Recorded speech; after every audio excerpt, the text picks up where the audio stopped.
the time of Senator Lacson, kaisa-isa siyang chairman na obvious, dinidetermine ang direction ng committee. Siya na nagtuturo kung sinong guilty o hindi. Diba? So kung gusto niyo ng pampaputi, punta kayo kay Senator Lacson kasi magaling mag-whitewash. O baka may may pampaputi, di ba? Praise God for this opportunity. Mga ka-Facebook, family ko sa Facebook, dito po sa Luzon, sa Visayas, sa Mindanao po, na binisita po natin ang mga taga Davao, Sarangani, at Jensan yesterday. At syempre po, parating special mention ang mga talagang nagmamalasakit, hindi lang sa ating ekonomiya, hindi lang sa kanilang pamilya, pero sa ating buong bansa, ang ating mahal na mga OFWs. Magandang hapon po sa inyo ngayon. Sa pagbati po natin ng magandang hapon, ang ating pong topic today, pag-usapan natin ng konti yung impeachment process para bago to mag-umpisa in almost more or less 2 weeks from now, medyo mas familiar na po tayo lahat. Pangalawa po, yung mga issues surrounding the Blue Ribbon Committee and yung ibang statements po na ginawa ng ilan natin mga opisyal, maging si Senator Lacson, maging si Senate President Win Gatchalian, or si Blue Ribbon Chairperson Erwin Tulfo. And then, today is a special day sa Pamilya Cayetano. Ang tawag po namin ay everlasting life anniversary. No? Kasi tayo'y naniniwala, when you are in Christ, you have everlasting life. So, nung binawian ng physical na katawan o ng buhay yung katawan ng aking ama dito, naniniwala kami, yun ang birthday niya in heaven.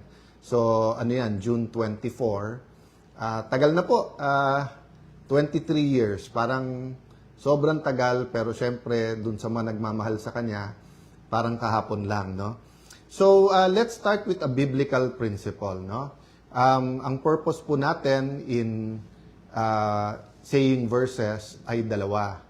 One, I want to communicate that in everything we do, napaka-importante na kasama yung ating creator. Yung creator or yung manufacturer, siya nakakaalam ng purpose ng bawat isa. So, ang nag-manufacture or nag-create ng Toyota o Mitsubishi o BYD, siya may karapatan maglabas ng owner's manual o kaya ng user's guide, di ba? Ang nag-create ng iPhone, Samsung, Huawei, lahat ng napakagagandang mga cellphone, di ba?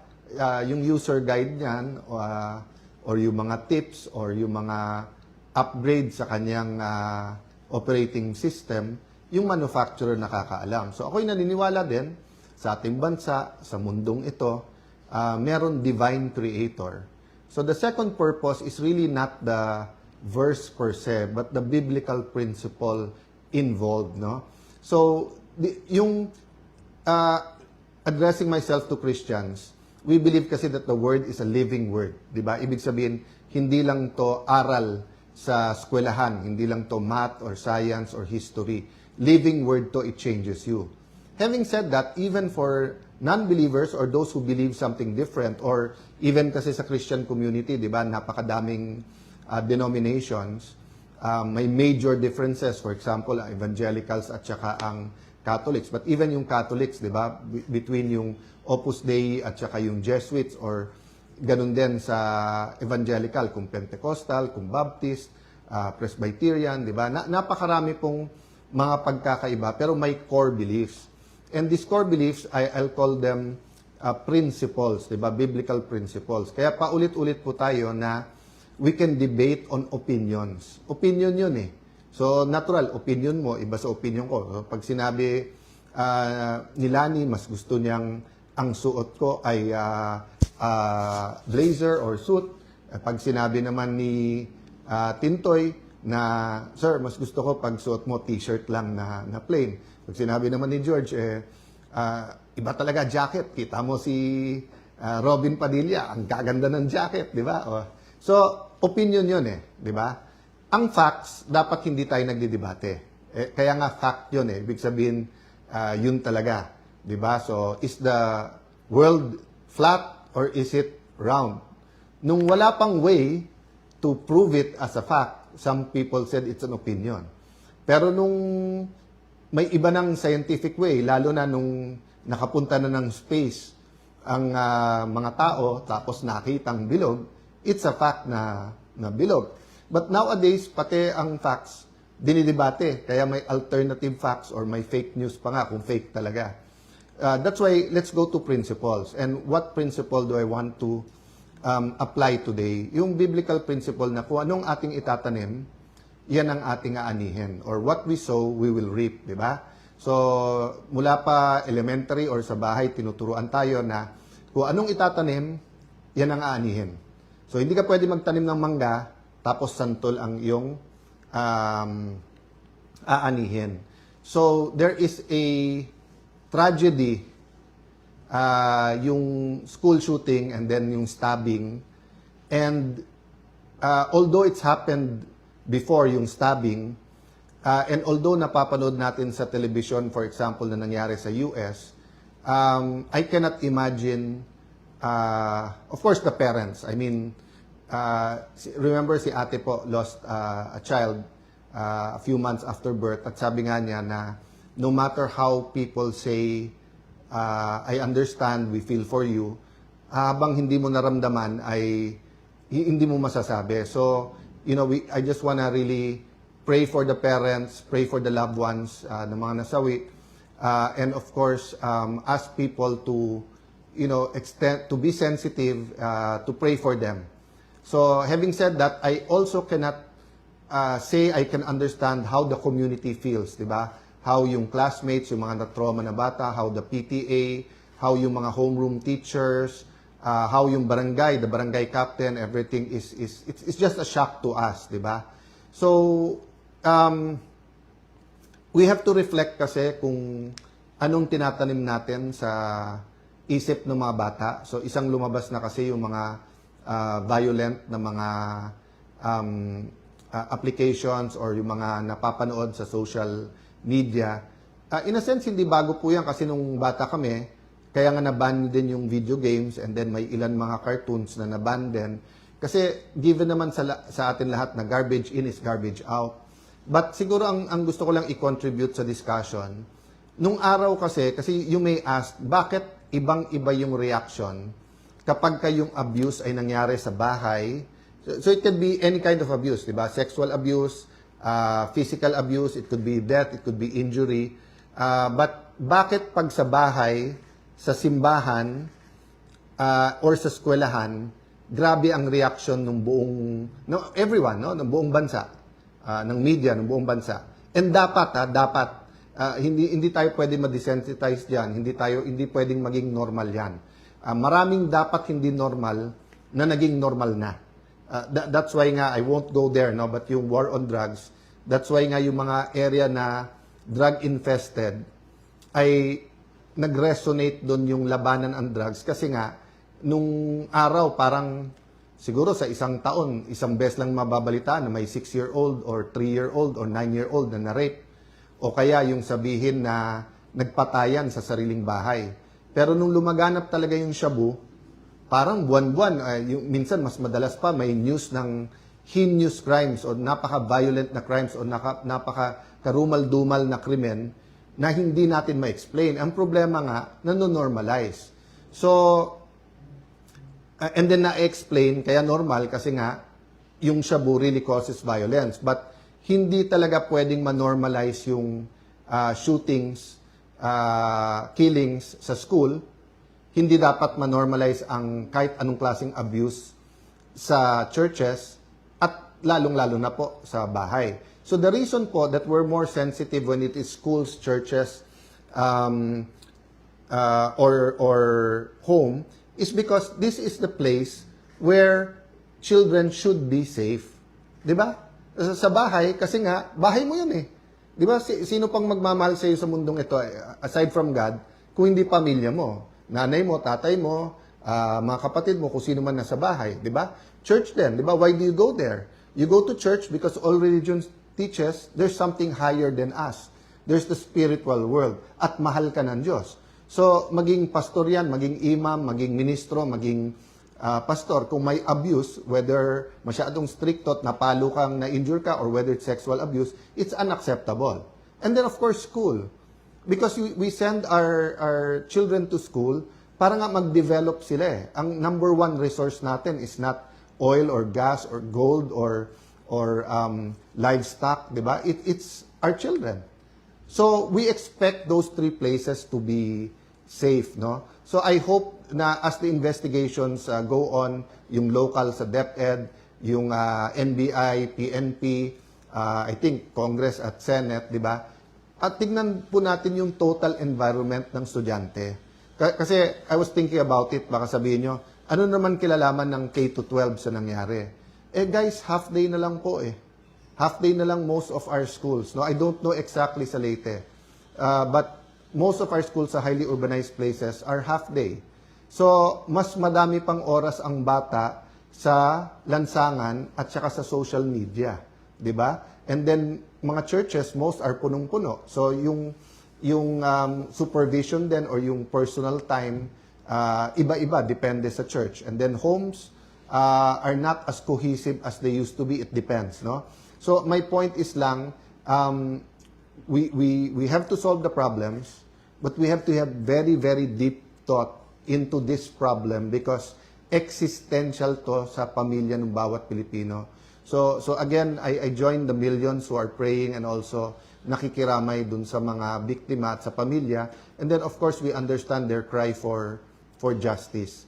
And definitely this problem with teenagers who think that they can do anything, the discussion has been there for more than 10 years.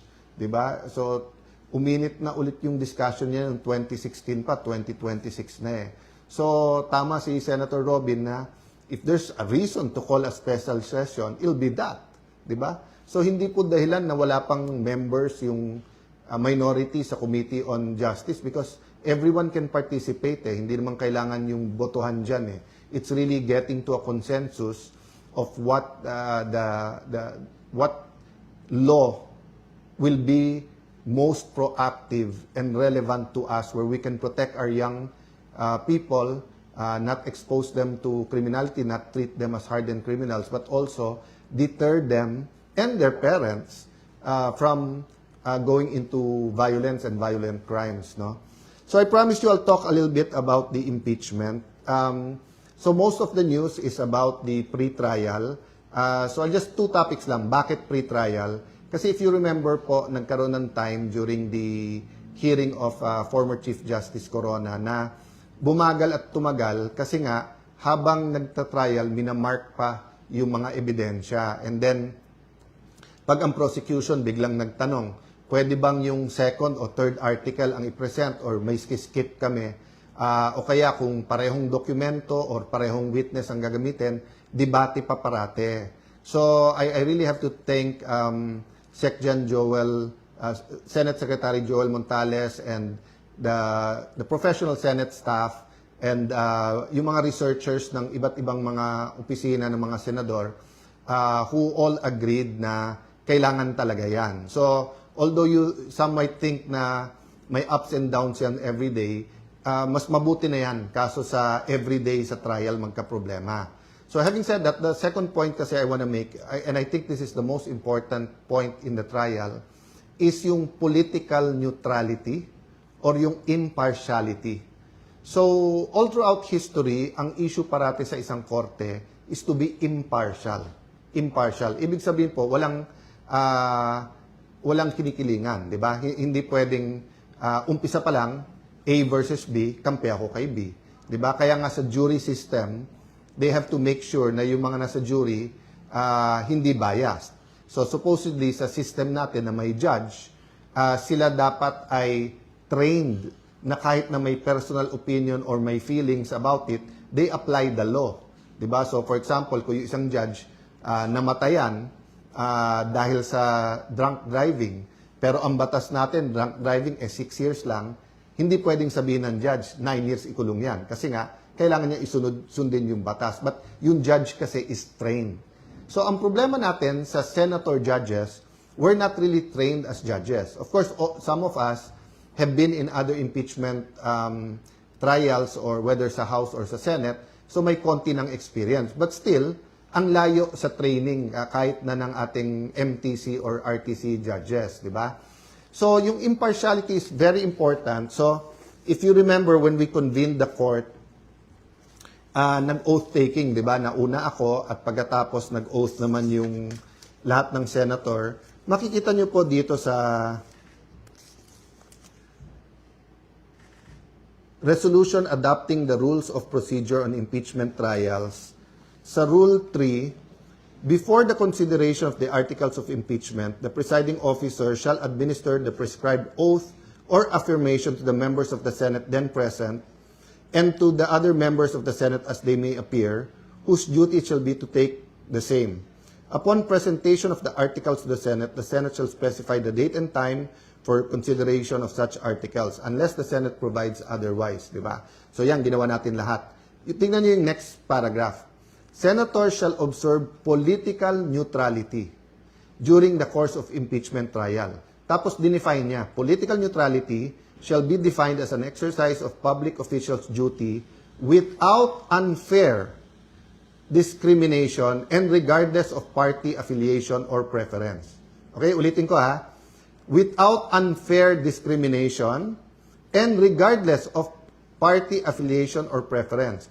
So whether admin ka, and policy ng admin, if it's the policy of the admin, to impeach a certain official, and whether opposition ka at ayaw mo ma-impeach, or baliktad, admin ka, ayaw mo ma-impeach, opposition ka, may gusto kang ma-impeach, dapat may fairness, dapat walang unfair discrimination, dapat may political neutrality. That's why, dun pa lang nung nabuo yung bagong majority nung May 11, ang sinabi sa amin ang priority, dalawa, ang ating ekonomiya at pangalawa, yung magkaroon ng fair at maayos. Yun po ang sabi nila, fair at maayos, impartial at maayos na impeachment. Pero nagulat kami, bakit naging priority na buwagin yung bagong majority at tanggalin ako bilang Senate President. So, isang theory dyan na lumabas is that ayaw kasi talagang lumabas ang buong katotohanan tungkol sa massive corruption that has been going on for the last 4 years, and yung simbolo ng massive corruption na yan ay nasa flood control. Nililiwanag ko po yun kasi sabi nung iba, flood control lang. Hindi po. Napakaraming instances of corruption. Some are endemic, some were there. For example, pag sinabing customs, BIR, DPWH, to be fair to the Marcos administration, even President Duterte said na may corrupt na contractor sa DPWH. Even President Duterte said, yan BIR, yan customs. Remember, may kinulong siya sa Bureau of Immigration, di ba, BID. Lalo po during the time of President Pinoy, who we also honor today. Many people are honoring him. I had the privilege of also serving with him 3 terms sa Congress and then sa Senado. We were not always in agreement, but I recognize the good that he's done, as I recognize the good done by President Duterte. And during the Pinoy years, anti-corruption was also very important. So having said that, nung lumabas yung Napoles, sabi, grabe naman to. May ghost, may yung pera parang dumadaan lang sa foundations, tapos sa bulsa na ng politiko at ng contractor pumupunta. Ang problema mga kababayan, nagmukhang barye. Yung Napoles, pagdating dito sa ghost project sa flood control, isipin nyo, 350 billion a year. Yun ay sa flood control pa lang. Hanggang ngayon po, yung corruption dun sa maintenance projects na is another 300 billion a year.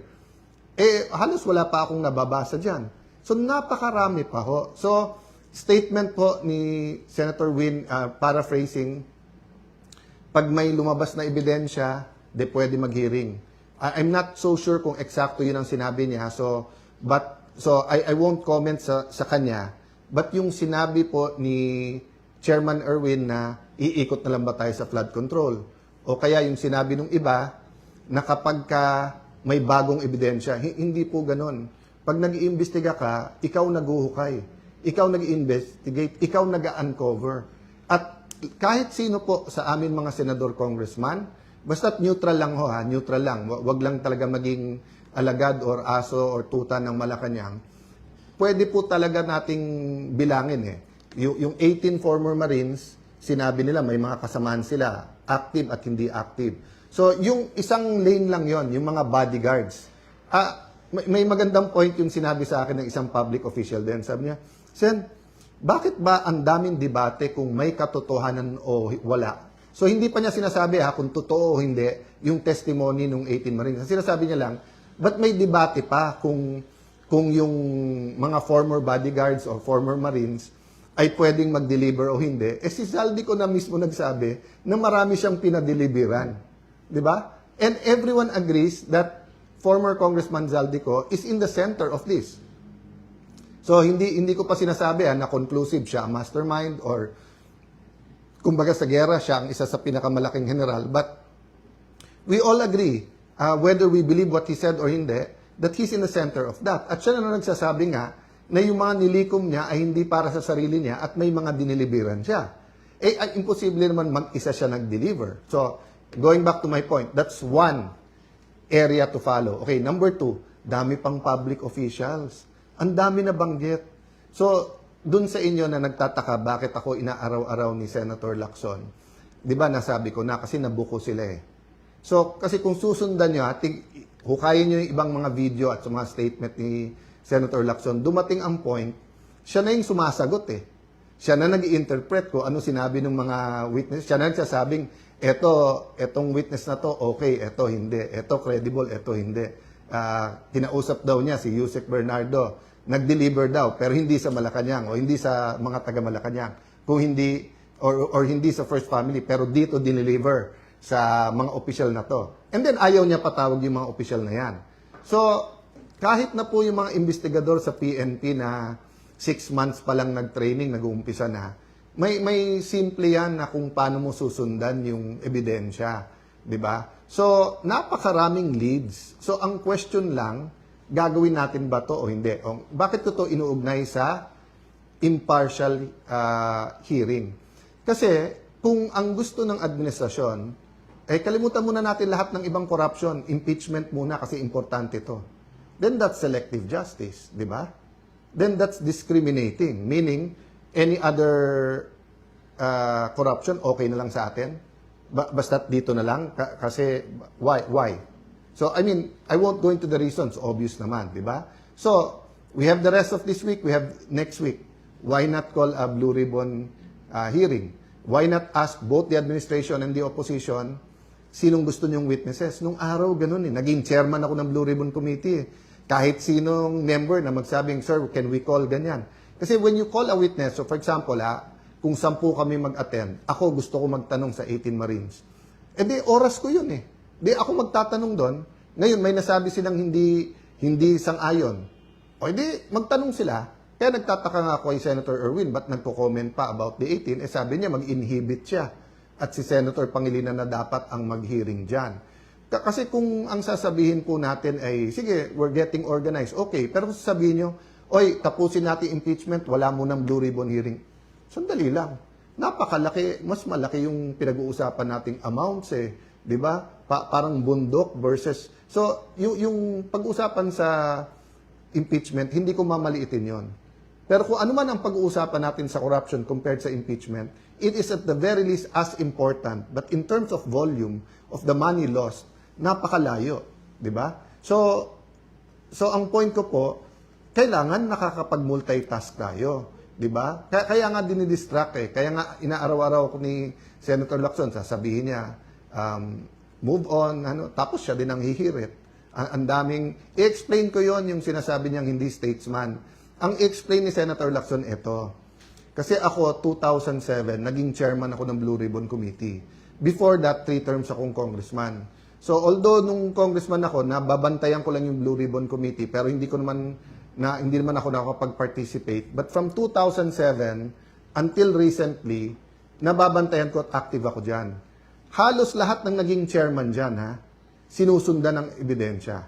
Halos lahat ng naging chairman dyan sa Blue Ribbon Committee, may reklamo ka man, hindi nila sasabihin committee de absuelto or iwa-whitewash, di ba? Pero during the time of Senator Lacson, kaisa-isa siyang chairman, na obvious, dinidetermine ang direction ng committee. Siya na nagtuturo kung sinong guilty o hindi. pati papunta sa DOJ, papunta sa ombudsman, di ba? Parang nagpapasahan. So, very, very clear yon, di ba? So, kung gusto niyo ng pampaputi, punta kayo kay Senator Lacson kasi magaling mag-whitewash. O, baka may, ano yan, may pampaputi, di ba? O. So, yun ang, kino-compare niya ako sa lahat ng naging Senate President. Sige, compare din kita. Di ba? Kay Senator Gordon, ang comment lang naman doon dati, mag-chance din magsalita yung iba. Once, si Senator Trillanes parang sinasabi. Pero Senator Gordon was always open. Anyone can ask questions. Pag sinabi mo, invite to, i-invite. Oh. Yung ibang naging chairman, Senator TG, maraming nagalit sa kanyang senador. Marami. Kasi nga yung Napoles, maraming tinamaan. Actually, some thought nga he was too open kasi minsan hindi pa na-verify na pag-usapan. But walang whitewash. Baliktad, ang tingin ng iba, too open nga. Oh. Wala naman reklamo nung ako ang naging chairman ng Blue Ribbon. So, napakaraming iba, sundan nyo. Wala doon. Kaya hindi yung partial report, ngayon pinupuri niya ang ibang kasama natin. Pero nung una, pinupush niya na pirmahan yung report. Nakalimutan na rin yun. I won't comment there, but I just want to say is, number one, it's too important for our country to be able to find a permanent solution, a permanent system, a real culture against corruption na masolve natin to. Pag lumipas tong administrasyon at hindi natin sineryoso ang flood control at yung infra na corruption sa DPWH, babalik to mas masama pa. Para tong TB na hindi nyo tinuloy yung gamot. Magiging drug resistant yung strain, di ba?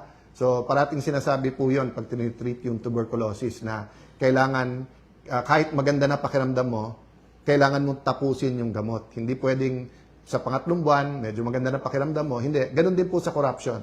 Minsan lang tayo malingat dyan, mabibinat tayo na mas malaki pa. Nangyari na eh. From Napoles to flood control, grabe po. Di ba?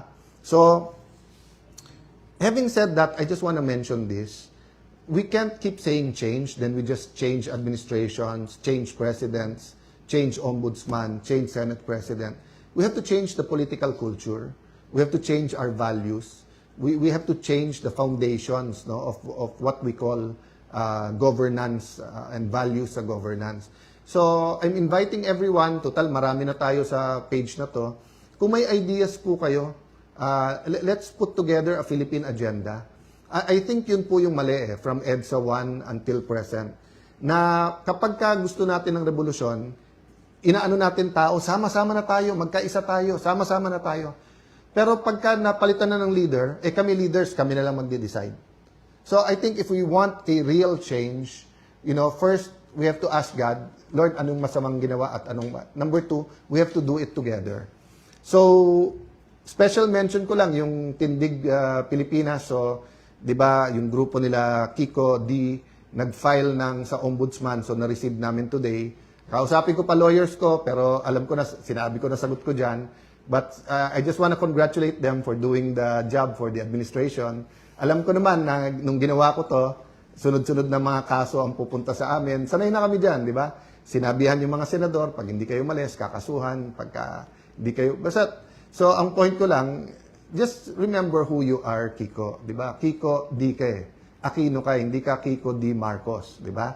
So don't get instructions from the administration. In fact, kung nag-volunteer kayo, then you're even doing them a favor. I know, meron kayong issue kay Senator Bato, so file the cases.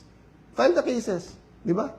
Mismong DILG nagsabi, nung nasa Senado yung si Senator Bato, walang warrant silang alam, di ba? So paano naging obstruction of justice? But I'll end there because I want to just spend a little bit of time to remind you what my dad stood for, no? So maraming nagpo-post at nagpapasalamat naman ako sa lahat. And my dad was a fighter. He believed in education. Madalas niya sabihin sa amin na, Alan, Renren, Lino, Pia, I can leave you, sa house, sa money, pero mauubos yan. Pero the education, pag sineryoso nyo, walang makakaagaw sa inyo yan. Then, my mom's a teacher. My dad was a disciplinarian. So there's so many things I can tell you about my dad, and salamat sa mga nakaalala sa kanya. But the most important thing is, nung nagkasakit siya, he had an encounter, no? And he saw a light. Ang tawag nung iba doon, Damascus experience. Kasi he kept on crying and then he kept on saying, why me? So akala namin, kasi ako yung nasa labas noon, din mami ko nasa kwarto, so I ran to see them. Actually, I woke up para ako nahagis from the couch to the floor.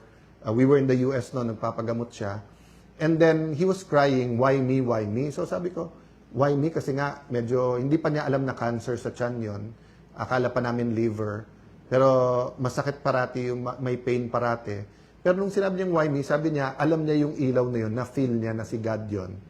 At why me? Kasi parang sino siya para sabihin sa kanya ng Diyos na buhay siya, na I am a living God. Di ba? Yun yung interpretation ko.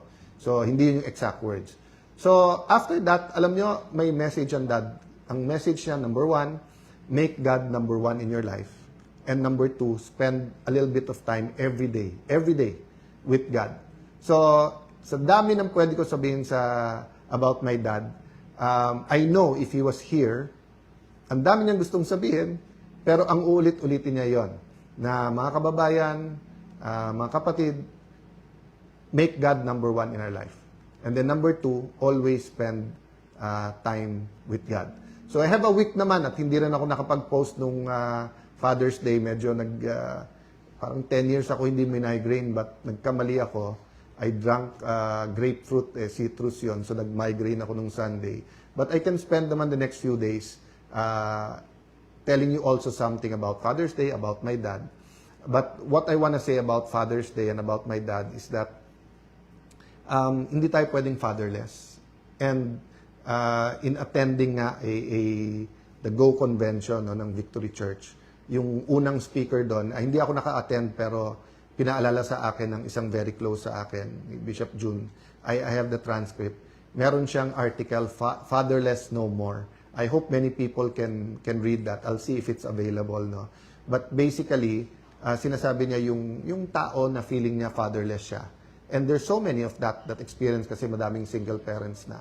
But iba pa daw pagka-community, pagbansa, ang nakapag-feel na fatherless. But we don't have to feel fatherless because we do have God the Father. And regardless of our belief, maraming nagdadasal Diyos Ama, di ba? So, now, there are people kasi who have bad experience sa tatay. Whether in abandon, whether abusive, di ba? Kaya, pag sinabi yung a father's love, doble yung pag-ulila nila, yung pangungulila, di ba? Double Kasi yung hindi ka naka-experience, tapos nakikita mo sa iba, na-experience sila isang father, nangungulila ka. Pero kung na-experience mo, tapos bad ang experience mo, hindi mo maiintindihan the father's love. So yun ang aking prayer this week na di lang naman dapat one day ang Father's Day. Gawin na natin Father's Day, Father's Week, di ba? Na ma-experience natin ang pagmamahal ng isang tatay. So yan din ang reminder ko, maging lalaki o babae, ang barangay captain, ang principal sa school, ang director sa gobyerno, ang mayors, governors, sa ating mahal na Pangulo, di ba? Let's not let people feel that they're fatherless. So ngayon na may economic crisis, problema nung earthquake sa Mindanao, yung pong mga killings na nangyayari sa mga eskwelahan, nangyari po sa Ateneo basketball team, people are looking for a father, di ba? And sometimes you didn't ask to be the father, pero kung ikaw ay barangay captain, kung ikaw ay mayor, governor, ikaw ay presidente, ikaw ay head ng COA, ikaw ay head ng AFP, ikaw ay head ng PNP, people need a father. So sa ating pagdadasal at pagse-celebrate ng Father Day, let's also pray for the other fathers sa ating bansa. Kasi kapag naramdaman talaga ang pagmamahal ng isang tatay, mararamdaman mo yung protection, yung comfort, at saka kahit may uncertainties, alam mong may pangahawakan ka, di ba? So, let me stop there and hope, di ba, na despite lahat tong division sa ating bansa, man-navigate po natin yung Blue Ribbon Committee, yung impeachment, and then itong mga sunod-sunod na violent crimes na nangyayari sa ating bansa. Don't forget about our economy, ang pangangailangan ng ating mga magsasaka. Planting season ngayon medyo okay, but because of the Israel-US war, yung kakulangan ng fertilizer, additional problem. Even before the fertilizer may shortage at nagmahal, problematic na ang ating buong agriculture sector. No? And every administration has promised they'll do more. I honor the secretaries of agriculture. Many of them have done a lot, pero napakarami pang pangangailangan ng ating bansa. And I fear that storm season is coming. Kita nyo po, konting ulan, baha, kaliwat kanan, di ba? I mean, again, kung anong itatanim yan, ang aanihin. Nung pumutok yung flood control scam, yun na ang nabanggit na natin po yan, di ba? Na pagka hindi mo tinuloy yung ibang flood control projects, yung linis-linis lang, tapos massive urbanization, tuloy-tuloy yung pollution, climate change. So, yung dadating na baha, dadating na super El Nino, dadating na economic, sunod-sunod na problema. So, let's pray, no? For father of a nation, father ng schools, father ng mga bawat bayan at syudad, di ba? So, kailangan po natin yan.